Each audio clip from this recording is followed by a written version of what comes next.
Assalamualaikum warahmatullahi wabarakatuh. Kami dari kelompok 1 akan menjelaskan mengenai tantangan Pancasila dalam kajian sejarah bangsa Indonesia di masa kini dan masa mendatang. Isu yang kami ambil ialah mengenai tantangan di masa depan dan upaya merawat ideologi Pancasila. Sebelumnya, izin memperkenalkan diri, nama saya Fahri, NIM 119120126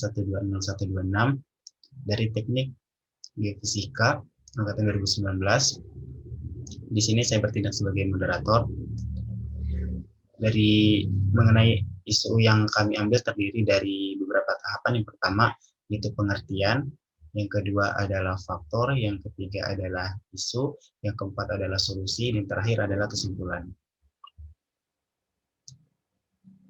Untuk pengertian sendiri akan disampaikan oleh Fatur Al-Alif, untuk faktor akan disampaikan oleh Beril Khalid Ar-Rahman, untuk isu akan disampaikan oleh Yoga Maulana Ababil dan Syafwan Hanif, untuk solusi akan disampaikan oleh Weli Nadia Apriyani, dan untuk terakhir yaitu kesimpulan akan disampaikan oleh Anggi Melisa. Pancasila sebagai dasar negara itu berarti Pancasila menjadi pedoman bagi seluruh masyarakat Indonesia, termasuk kita sebagai mahasiswa sendiri. Nah, nilai-nilai yang terkandung dalam Pancasila itu merupakan nilai yang sudah mendasar yang dapat dijadikan sebagai pedoman, peraturan, dan dasar dari norma-norma hukum yang berlaku di seluruh Indonesia. Selanjutnya adalah faktor. Faktor merupakan salah satu hal yang terpenting dalam merealisasikan ideologi Pancasila kepada seluruh masyarakat Indonesia. Tentu ada banyak sekali faktor penghambat, seperti faktor pertama, adanya banyak ideologi yang masuk melalui media informasi yang sudah sangat luas dan mudah jangkau oleh anak bangsa. Contohnya seperti adanya radikalisme, ekstremisme, konsumerisme, dan banyak hal lainnya. Ini sebenarnya adalah penurunan dari daya tarik masyarakat terhadap pembelajaran Pancasila, sehingga terlihat kurang efektivitas. Padahal harusnya ini selalu ditingkatkan. Faktor kedua yaitu ketika masyarakat dan juga bangsa ini tidak menempatkan ideologi ini menjadi pedoman yang paling utama.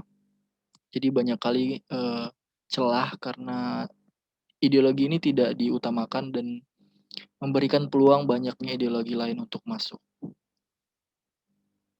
Dan yang terakhir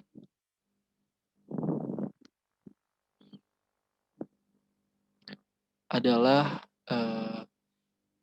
eksklusivisme sosial terkait derasnya arus globalisasi yang ini tentunya akan mempengaruhi kecenderungan politisasi identitas, adanya polaritas, dan hal-hal yang berbau dengan sosial.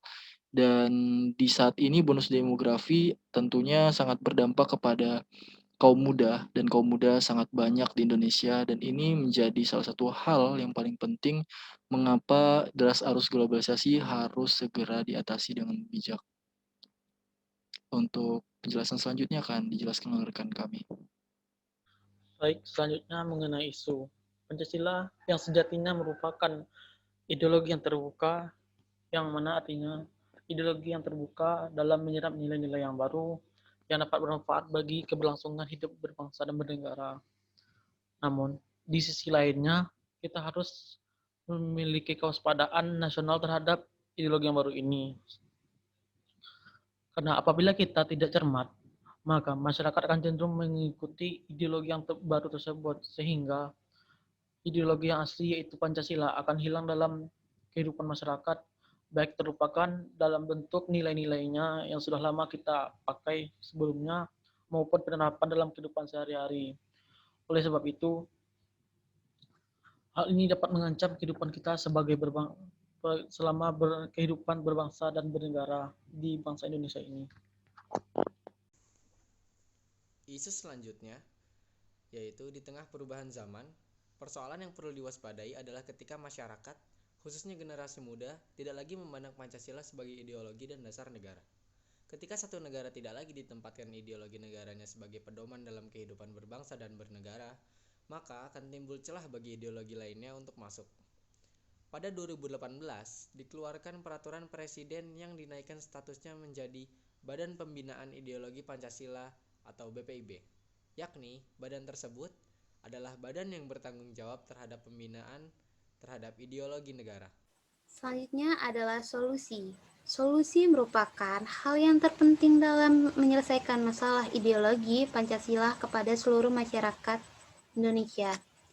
Yang pertama, memanfaatkan kemajuan teknologi yang menarik bagi generasi muda dan masyarakat. Yang kedua, membumikan atau menanam nilai-nilai Pancasila melalui pendidikan dan pembelajaran berkesinambungan yang berkelanjutan di semua lini dan wilayah. Yang ketiga, diperkuat melalui mata pelajaran PPKN dengan menekan pada teori dan praktiknya. Yang keempat, Pancasila harus menjadi ideologi yang hidup di tengah-tengah masyarakat untuk mewujudkan cara-cara baru yang relevan dengan kondisi saat ini.